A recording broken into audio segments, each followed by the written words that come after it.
Kefas mengasihi sampai pada kesudahannya.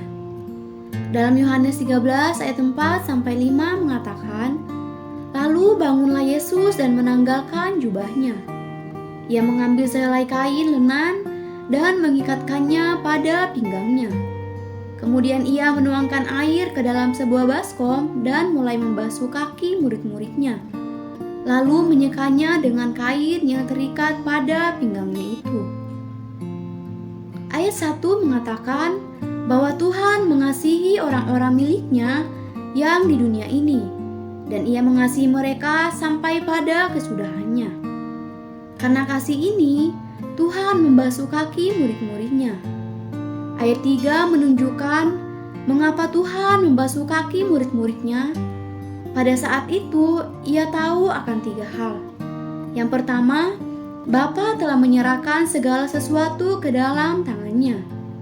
Yang kedua, ia datang dari Allah. Dan yang ketiga, ia kembali kepada Allah. Karena ketiga hal inilah, ia membasuh kaki murid-muridnya. Segala sesuatu yang Bapa serahkan kepadanya, terutama adalah murid-muridnya. Kedatangannya dari Allah membawa Allah ke dalam murid-muridnya. Sedangkan dalam kepergiannya kepada Allah, ia harus meninggalkan murid-muridnya. Sobat Kefas, ketika Tuhan Yesus hendak membasuh kaki murid-muridnya, pertama ia menanggalkan jubahnya. Jubah di sini melambangkan kebajikan dan atribut Tuhan yang ia ekspresikan.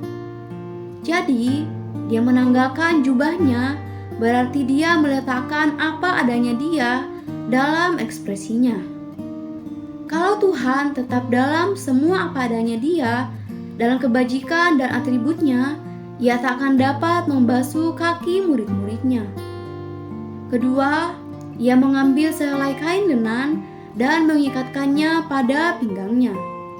Mengikat pinggang melambangkan mengekang, membatasi diri dengan kerendahan hati.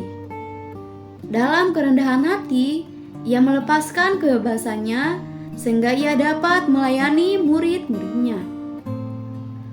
Orang Yahudi khususnya membasuh kaki mereka ketika datang ke suatu perjamuan. Suatu perjamuan ialah pusat persekutuan. Pada saat itu, orang Yahudi memakai sandal dan karena jalan berdebu, kaki mereka mudah kotor.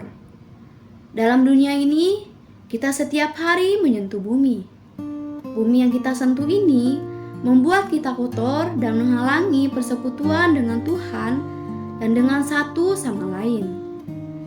Jadi, membasuh kaki berarti ketika masih berada di bumi ini, Tuhan sebagai Roh pemberi hayat membasuh kaki kita, yakni Tuhan selalu memelihara jalan kita bersih dari setiap macam kotoran yang disebabkan oleh sentuhan dunia.